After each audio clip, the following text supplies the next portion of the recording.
예수님 믿는 게 뭘 그리 중요한가 라는 생각을 하실 분이 혹시 계실지 모르겠습니다. 이게 교회 본질입니다. 제일 중요한 겁니다. 뒤에 가서 제가 설명하겠지만 교회 본질은 생명과 생명력입니다. 이거 빼면 교회는 시체입니다. 이거 빠지면 교회가 안 되죠. 생명과 생명력, 이게 교회의 본질이에요. 네. 교회는 인형 공장이 아닙니다. 생명 없고 그러나 모양은 비슷한 인형을 조각하거나 인형을 만들어내는 곳이 아니고요. 생명을 낳는 곳입니다. 그리고 생명의 힘을 발휘하게 하는 곳이 바로 교회입니다. 이게 교회 본질이고 이것을 교회가 추구해야 합니다. 이 두 가지 본질이 해결되면 우리가 정말 원하는 나머지는 이 안에 다 담겨 있어요. 그냥 되는 거예요. 그냥. 예. 지은이는 엄마 아빠가 예수님 믿고 이제 믿는 가정에 태어나다 보면 좀 극적이지 않을 수가 있어요. 그래서 이제 이런 배경을 갖고 있는 사람은 야 나도 그냥 나가서 막 엉뚱한 짓도 하고 막 그냥 이상한 행동도 하고 막 그냥 죄도 막 짓다가 갑자기 하나님이 확 뒤집어 갖고 헷가닥 변화되는 이런 구원을 좀 받았으면 좋겠다 이런 생각이 들 수가 있고 평소에도 크게 문제가 없었으니까 뭐 예수님 믿고 나도 갑자기 뭐 달라지는 것도 없거든요. 자 그러다 보면 본인이 믿는 것에 대해서 굉장히 좀 확정이 어려울 수가 있어요. 마치 성경에 나와 있는 디모데 같은 경우죠. 외조모 로이스, 어머니 유니게, 그 다음에 디모데. 3대가 믿으니까 디모데는 뭐 언제 예수님을 극적으로 만났는지에 대한 기록이 없어요. 그러나 그는 매우 신실한 하나님의 사람이었죠. 그에 반해서 사도 바울, 극적이지 않습니까? 예수님의 사람 잡으러 가다가 헷가닥 뒤집어 갖고 갑자기 예수님이 그리스도라고 전하니까 주변 사람이 다 깜짝 놀라 자빠집니다. 아니, 저 사람이 잡으러 온 사람이 어떻게 그 사람을 증거하게 되냐. 깜짝 놀랐죠? 고넬료 일가, 이 사람들도 뭐 예수님 극적으로 믿은 사람들이죠. 이방인들이고 하나님 전혀 몰랐던 사람인데 베드로가 전해주는 설교를 듣고 그날 성령 임하고 예수님을 믿게 되는 굉장히 극적인 구원을 받은 사람입니다. 뭐 에티오피아 내시도 마찬가지 아니겠어요? 예루살렘에 예배하러 왔다가 마차 타고 가다가 어디서 그냥 한 사람이 등장하더니만 마차에 타서 복음 전해주고 예수님 믿게 되고 매우 극적이죠. 예. 이런 사람들에 비해서 오랫동안 부모님이 믿고 할아버지 할머니도 믿고 이런 가정에 태어나다 보면 자기가 예수님 믿고 난 후와 그 전의 삶이 크게 변화가 없을 수가 있기 때문에 본인이 믿는지 안 믿는지에 대해서 계속 좀 헷갈릴 수가 있어요. 그러나 확신 가운데 서서 가야 됩니다. 복음을 믿는 게 뭐냐? 뭐 저녁에도 이제 제가 설명하겠지만요. 간단히 말하면 믿어지면 믿는 거고 안 믿어지면 안 믿는 거예요. 그게 다입니다. 복음이 믿어지면 믿는 거고 안 믿어지면 안 믿는 거예요. 안 믿어지는데 뭘 자꾸 딴 얘기할 필요가 없어요. 딴 얘기. 뭐 그냥 뭐 11조 한다, 뭐 교회 몇 년 이런 다 소용없는 얘기입니다. 핵심은 뭐예요? 믿어야지. 안 믿으면 안 믿는 거죠. 믿어지면 믿는 겁니다. 그게 다입니다. 그러니까 이상한 어떤 그 현상이나 뭐 극적인 어떤 변화나 이게 중요한 게 아니고요. 믿으면 믿는 겁니다. 뭘 믿냐? 그거는 이제 뭐 또 굉장히 중요한 문제이긴 하죠. 그건 제가 이제 저녁에 말씀드리도록 하겠습니다. 이 시간에는 우리 교회를 좀 소개하려고 합니다. 좀 이상하긴 한데 뭐 그래도 우리 교회가 지금 어떻게 여기까지 왔는지 그리고 어디를 향해서 가고 있는지 우리는 어떤 걸 추구하는지 뭘 가치 있게 여기는지 이런 얘기는 뭐 여러분이 한 배 타고 가니까 왜 배가 자꾸 이쪽으로 가는가 뭐 그렇게 궁금하실 수도 있을 것 같아서 이리 가는 이유는 우리가 추구하는 바가 이러하기 때문에 그렇다는 걸 여러분도 충분히 이해하고 그다음에 알고 그렇게 가면 질문이 훨씬 적어질 것 같아요. 예. 우리 교회는 1995년도부터 세일 사역을 시작했던 교회입니다. 그러니까 지금 2025년이니까 지금 몇 년 지났습니까? 30년 지났습니다. 30년. 예. 30년 동안 이거 길 잘못 찾은 거 아닌가? 다른 길로 가야 되나? 라는 생각을 저는 한 번도 해본 적이 없습니다. 30년 동안 표대를 향해서 그냥 달려왔습니다. 이유가 있어요. 왜 내가 좌우도 안 돌아보고 앞만 보고 갈 수가 있었냐면 한국교회 셀이라는 것이 소개된 게 우리 교회가 셀 사역을 시작한 거랑 거의 비슷합니다. 몇 년 좀 빠르긴 하지만. 근데 처음에 셀을 소개했을 때 사람들은 셀이라는 것을 형태로 많이 이해를 했어요. 소그룹으로 모인다, 뭐 삶을 공유한다, 뭐 이런 어떤 형태로 셀을 많이 이해를 했는데요.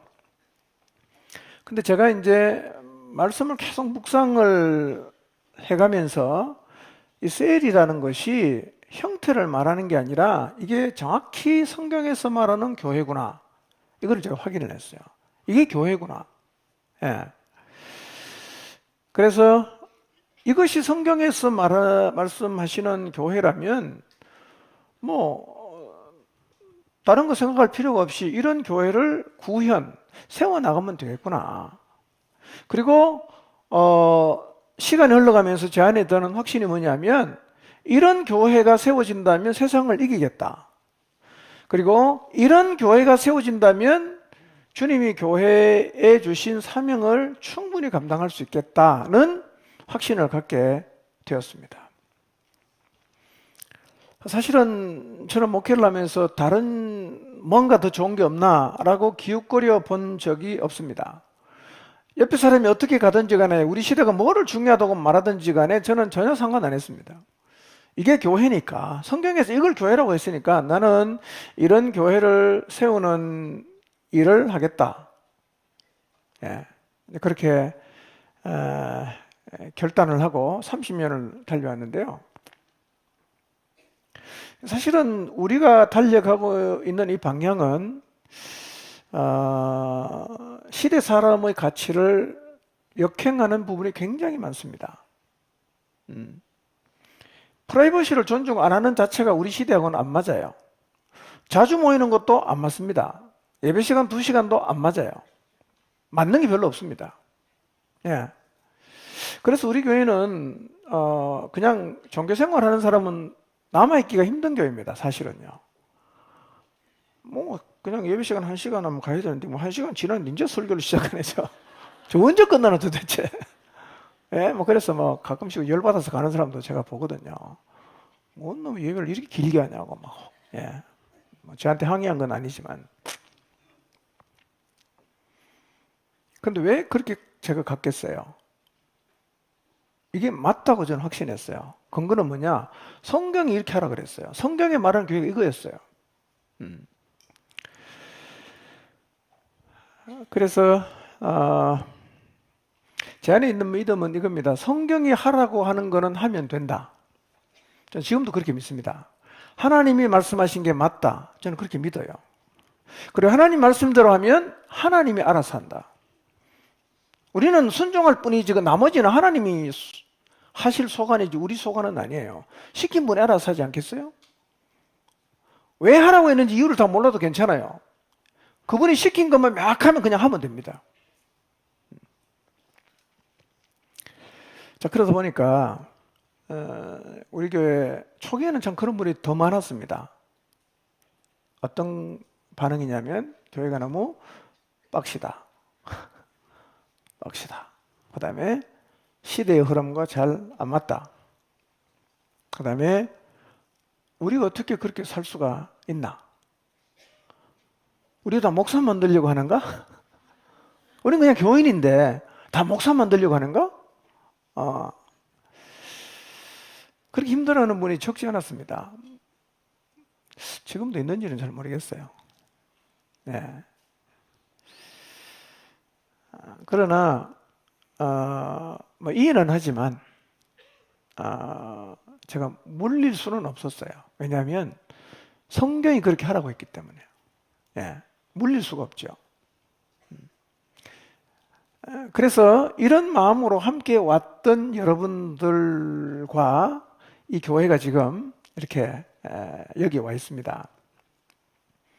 그러니까 셀 교회라는 표현은 이런 의미입니다. 셀 자체가 교회거든요.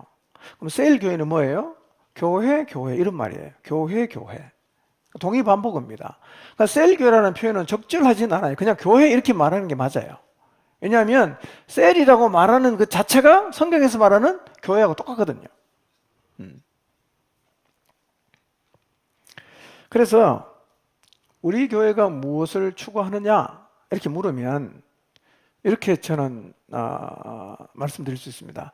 성경이 말씀하는 교회를 추구한다 이렇게 말씀드릴 수 있겠어요. 성경에서 말씀하는 교회를 추구한다. 이게 우리 교회가 추구하는 것이고 우리 교회가 가는 방향입니다. 지난 30년 동안 하나님이 돌아보면 은혜를 참 많이 주신 것 같아요. 그래서 성경에서 말씀하고 있는 교회의 모습을 조금씩 닮아가고 있고 또 세상에 영향을 주고 세상을 변화시키는 이 교회의 힘, 그 능력을 우리가 경험하고 있습니다.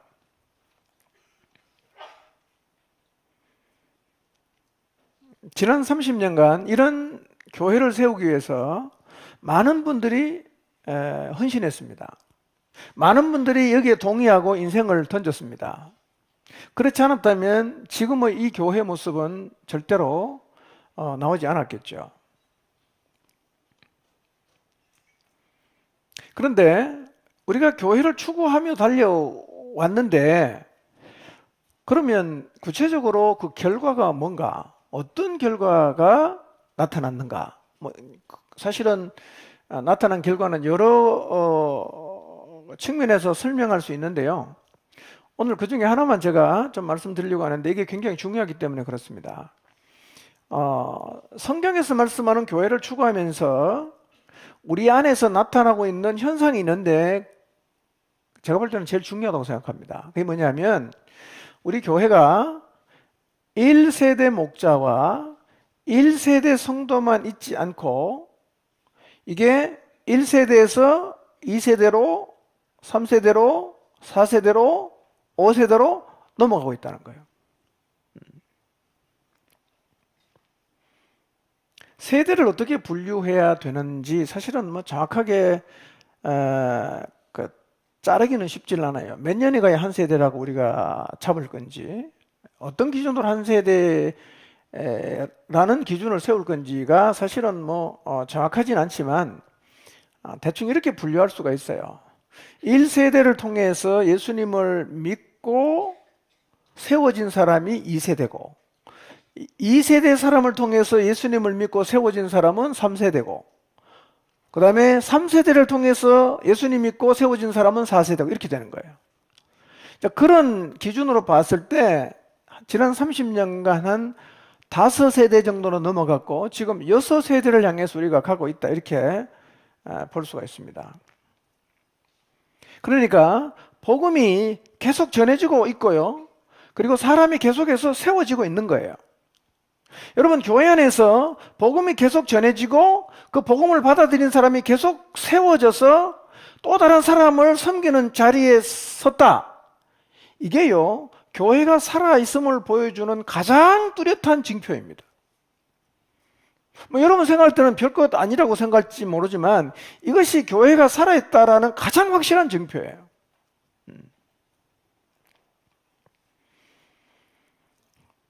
저는 이것이 너무 감사한 일이라고 생각합니다. 여러분, 교회는요, 복음을 사람들에게 전하고 그 복음을 받아든 사람이 또 자라서 또 다른 사람을 돕는 자리에 서는 재생산의 역사가 일어나는 것이 사실은 너무 당연한 거예요. 모든 교회에서 흔히 볼 수 있는 풍경이 되어야 합니다. 근데 왜 이것이 특별하게 보이느냐 하면 오늘날 이 복음이요, 다음 세대 사람에게 전해지질 않는다는 거예요. 다음 세대 사람이 안 세워지는 거예요. 1세대가 끝이에요. 가끔씩 2세대가 있긴 하지만 현저하게 1세대보다는 2세대가 줄어들고 2세대보다는 3세대가 훨씬 더 줄어든다는 거예요.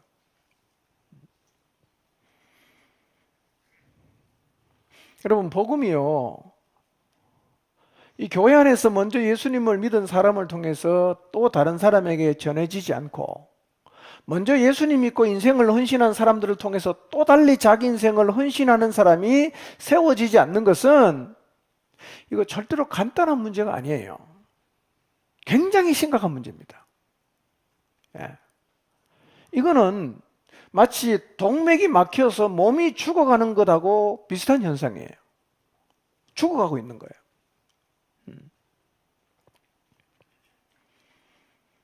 어떻게 하면 우리 시대에도 복음이 다음 세대, 제가 지금 말하는 다음 세대는 꼭 자녀를 의미하는 건 아니에요. 여러분을 통해서 믿지 않는 누군가에게 복음을 전하고 그 사람이 예수님을 믿고 나서 잘 자라서 그 사람이 또 다른 사람에게 나가서 복음을 전하는 이런 일이 일어나야 되거든요. 그럼 어떻게 하면 이런 일이 오늘 우리 시대에 교회 안에서 가능해질까요? 여러분, 사실 이건요, 많은 목회자의 고민입니다. 그리고 풀려지지 않는 숙제와 같은 거예요. 왜 안 세워지냐? 왜 예수님 믿는 사람이 안 생기느냐? 이게 심각한 고민입니다. 교회가 이 문제를 해결을 못하면 한국교회는 이제 끝났습니다. 예, 우리가 마주하고 있는 가장 중요한 해결 과제예요.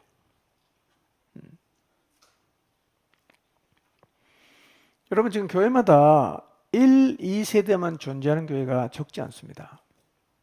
밑에는 천도가 도대체 안 돼요. 도대체 안 되는 거예요. 리더십이 다 늙어갑니다. 밑에는 리더십이 안 세워져요.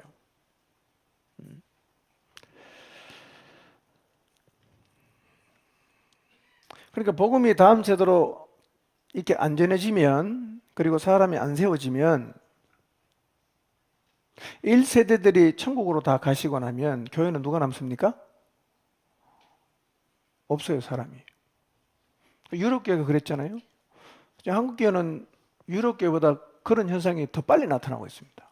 심각합니다, 지금요.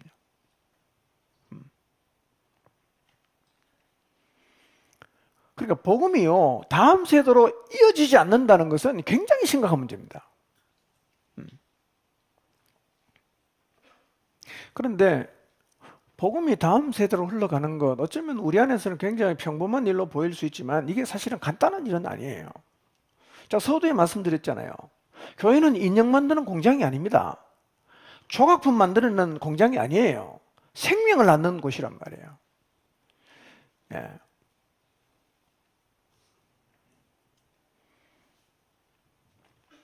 그러니까 복음이 다음 세대로 전해지고 다음 세대의 사람이 세워지는 것은 지금 현재 한국교회가 극복해야 되는 가장 중요한 과제임에도 이게 쉽게 개선이 안 되는 거예요. 쉽게 개선이 안 돼요. 어디서부터 손봐야 되냐는 거예요. 어디서부터 손봐야 되냐, 어디를 건드려야 해결되냐는 거예요. 뭘 붙잡고 노력을 해야 되는가. 여러분, 이건요, 본질을 건드려야 됩니다. 현상을 개선하는 걸로는 해결이 안 돼요. 본질을 건드려야 됩니다. 요즘에는 뭐 기술이 좋았어요. 인형도 진짜 살아있는 사람처럼 만들어냅니다. 인형을요. 그런 이제 뭐 공상 만화에 있었던 얘기가 현실로 오는데요. 이제는 AI 기술이 발달해서 사람을 진짜 사람처럼 만들어 등장을 하면요, 뭐부터 확인해야 되냐면 제가 사람이냐 로봇인가 그것부터 확인해야 됩니다. 제가 사람이야 로봇이야 잘 모를 정도로 기술이 발달하거든요. 교회는 로봇 만드는 공장 아닙니다.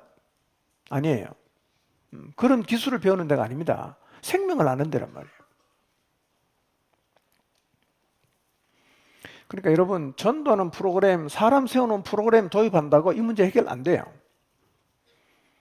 왜냐하면 이거는 생명과 생명력으로만 해결되는 거예요. 교회 본질이 뭐냐? 생명이에요. 교회 본질이 뭐냐? 생명력이에요. 이 두 가지가 있으면 성경에서 말씀하시는 그 현상들은 다 나타납니다. 근데 이 두 가지가 없으면 뭘 해도 안 나타나요. 잘 건드려야 됩니다. 뭘 건드려야 되냐? 본질을 건드려야 된단 말이에요. 본질을.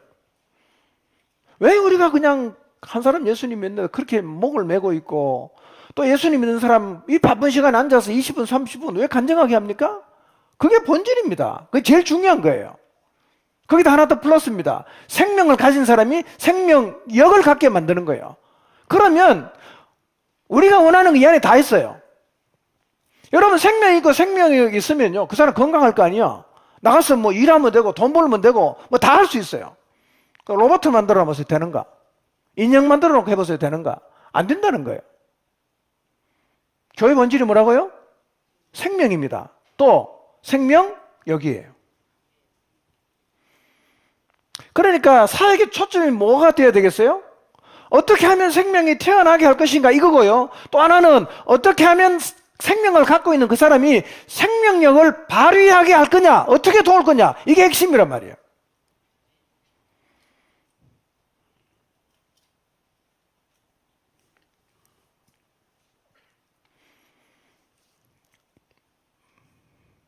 그러니까 진짜 생명이 있으면요, 이 생명은 멈춰 있질 않습니다. 생명은 움직이잖아요. 진짜 생명이 딱 들어가잖아요. 움직입니다. 그러면서 뭐하냐? 또 생명을 낳아요. 생명이 태어났잖아요. 그럼 들끓으면서 어떻게 합니까? 자라는 거예요. 그리고 이 안에 다 들어있어요. 학교도 가지요. 뭐 결혼하고 애를 낳지요. 직장도 갔죠. 다 드는 거예요.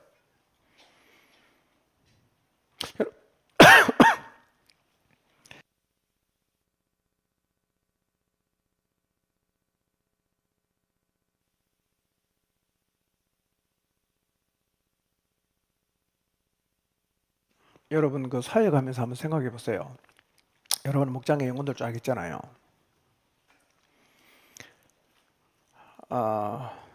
저 친구를 어떻게 변화시키냐? 어떻게 하면 저 친구를 그리스도인답게 살게 하겠는가? 라고 했을 때 어떻게 하면 되죠? 교육으로 됩니까? 예수님 믿는 삶이 어떤 건지 이렇게 저렇게 살아야 된다고 가르치는 걸로 됩니까? 그 앞만 가르쳐도 안 됩니다. 왜냐하면 생명이 없는 사람은 그러니까 하나님의 생명이 없는 사람은 하나님의 가치를 따라서는 못 살거든요. 가르쳐서 되는 게 아니에요. 근데 보세요. 어느 날 그가 복음 앞에 굴복하고 생명을 딱 얻잖아요? 뭐가 일어납니까? 그냥 삽니다. 그냥 살아요. 너무 신기한 거예요. 그러니까 어디다 집중해야 되는 거예요? 생명을 갖도록 집중해야 되는 거예요. 생명을 얻을 수 있도록 돕는 일에 집중해야 됩니다. 생명을 얻는 순간 달라지거든요. 여러분 생명 없는 사람한테 야 주일 저녁에 나와라 수요 기도에 나라 백날 얘기해서 나오는 거 안 나옵니다. 생명을 딱 가져보세요. 안 시켜도 옵니다. 뭐가 끌고 옵니까? 내 안에 있는 생명이 나를 거룩하게 만드는 거예요.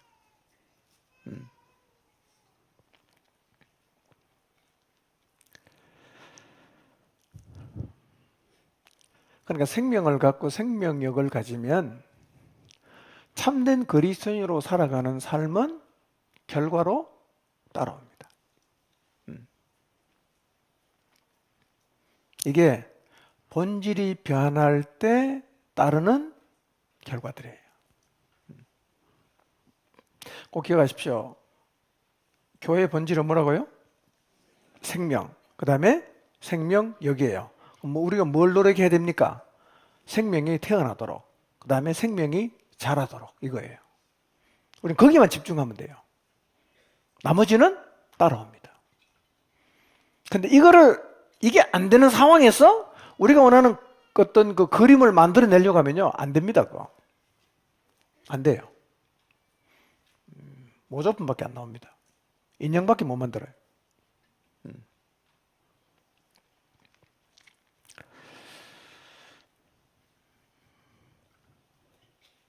그러니까 사실은 우리가 지난 30년간 가장 노력했던 게 뭐냐면 사람들이 하나님의 생명을 갖게 하는 데 우리가 가장 집중했어요. 끊임없이 복음 전하고 1대1로 만나서 복음 전하고 예수님이 뭔지 가르쳐주고 그거 계속했어요. 제가 점점 확신하게 되는 거는요, 생명이 있으면 그냥 변합니다. 10년 가르치는 것보다 생명 가지고 한 달 지나면 더 많이 변합니다. 그 다음에는 뭐예요? 태어난 사람이 생명력을 발휘하도록 자라게 도와야 됩니다. 개인 양육 그렇게 하는 거잖아요. 매일 기도해라 그것 때문에 하라는 거예요. 매일 성경 읽어라 그것 때문에 하라는 거예요. 왜? 생명력을 발휘하려고 하면 생명력을 발휘할 수 있도록 뭔가 에너지가 들어갈 거 아니에요.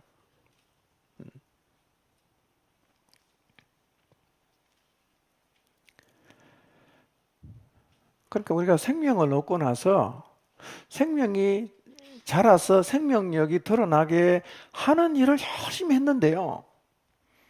그것으로 인해서 생겨나는 결과는 사실은 제 상상을 초월하는 거였어요.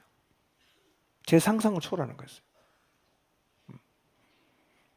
그러니까 하나님 말씀이 맞아요. 우리가 상상하는 것보다 훨씬 더 대단한 결과가 나옵니다. 이걸 믿으시기 바랍니다. 그걸 추구하는 거예요.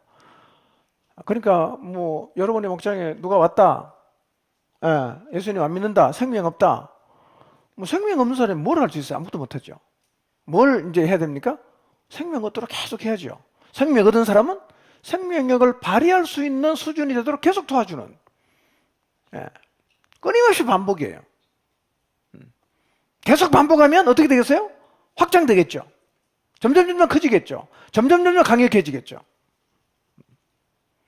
여러분 예루살렘 교회 한 교회를 보세요. 그 하나님이 교회를 디자인하셨는데요. 예루살렘 교회 한 교회, 지상에 한 개밖에 없는 그 교회에 엄청난 핍박이 몰아닥쳐 왔을 때 그 교회 없어져야 되잖아. 교회가 없어집니까? 그거는요, 아무리 인간이 결심하고 의지로 다져도 우리가 세상하고 싸우자 이렇게 되는 거 아닙니다. 생명이 없으면 절대로 그렇게 할 수가 없어요. 교회가 그만큼 위대하다는 겁니다.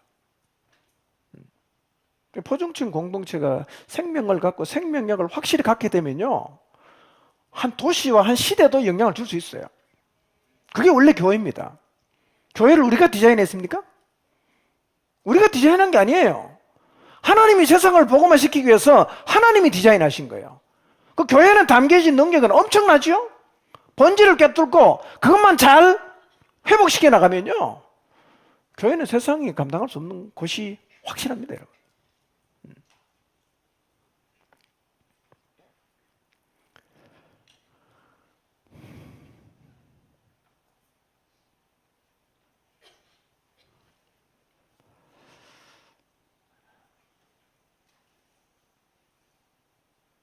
자, 그래서 이런 본질을 우리가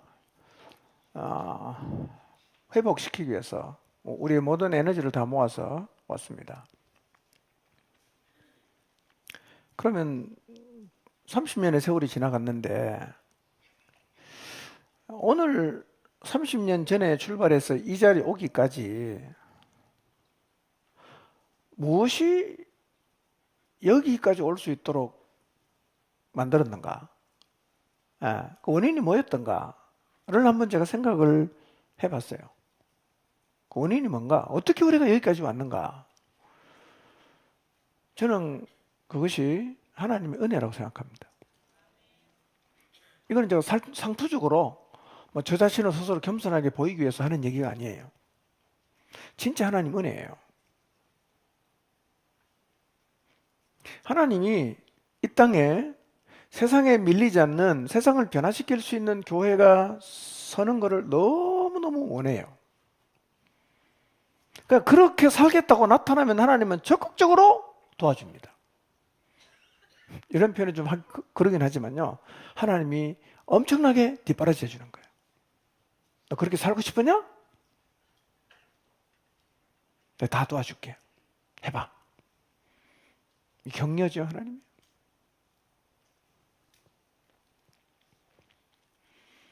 여러분, 이제 우리 교회 좀 다녀보신 분 알겠지만 우리 교회가 다른 교회보다 특별히 나은 게 있습니까? 다들 잘생겼습니까? 가방끈이 깁니까? 사회적으로 영향력 있는 사람이 많습니까? 부자가 많습니까? 우리는 그런 사람 진짜 없습니다. 예. 네. 주식으로 따지면 우리는 기관 투자자가 아니고 다 개미 군단입니다. 저는 또 생각해 보니까 잘하는 게 있나 없어요, 저도요. 없어요. 우리 다 너무 평범했어요.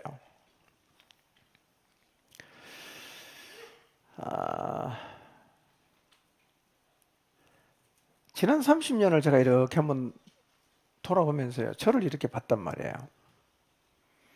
그 지난 30년간 하나님이 저를 다루시고 만들어 가신 과정들이 쭉 생각이 났어요. 예.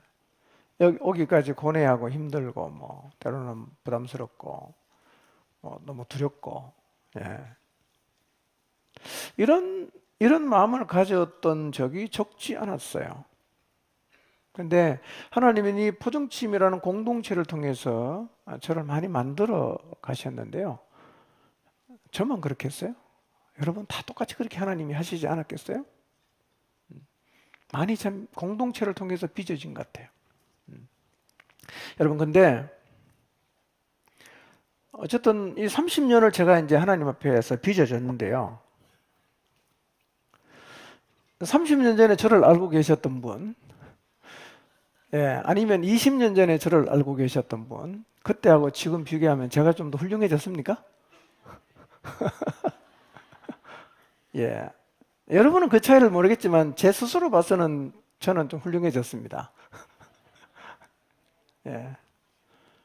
저만 그런 게 아니라 여러분 다 마찬가지죠. 예. 이전에 비해서 여러분 공동체 안에 있으면 반드시 훌륭해지게 돼 있어요. 신앙생활도 공동체 안에서 연결되어서 하는 신앙은 반드시 빚어지고 자랍니다. 근데 연결 안 되고 신앙에 뿌리 안 내고 안 내리고 이 교회 한번 가고 저 교회 한번 가는 사람은 100년 다녀도 안 변합니다. 200년 다니면 변할까요? 더 나빠집니다. 주소 들은 게 많으면 판단만 하고 비판만 하지 자기를 못 보기 때문에요. 신앙은 절대로 안 변합니다.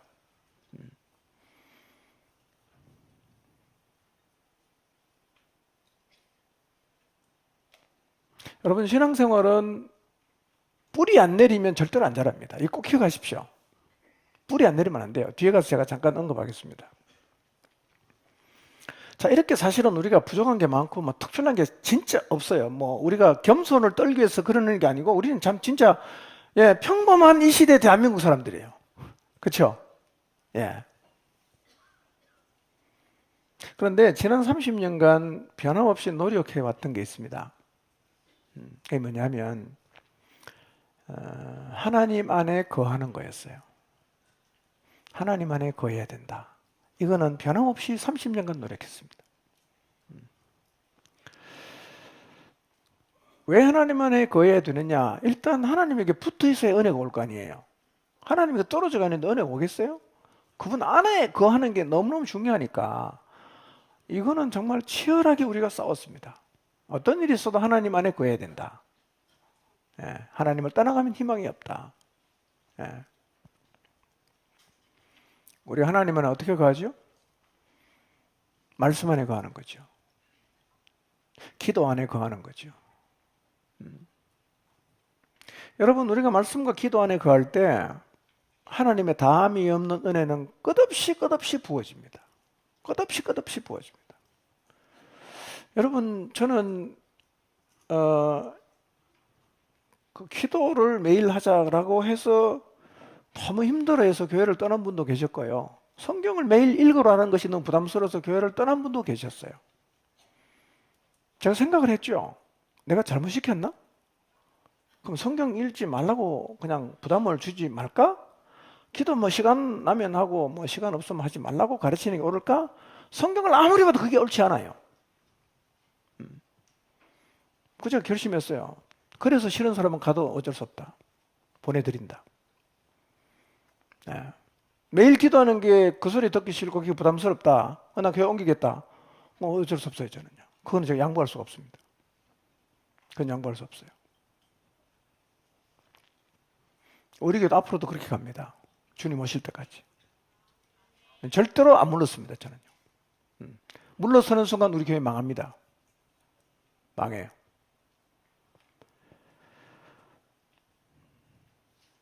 그래서 저는 기도실이 있는 게 참 감사해요. 여러분도 그렇습니까? 예, 예, 지하실에서 그 기도하는 성도들을 보는 게요. 저는 뭐 가장 행복합니다.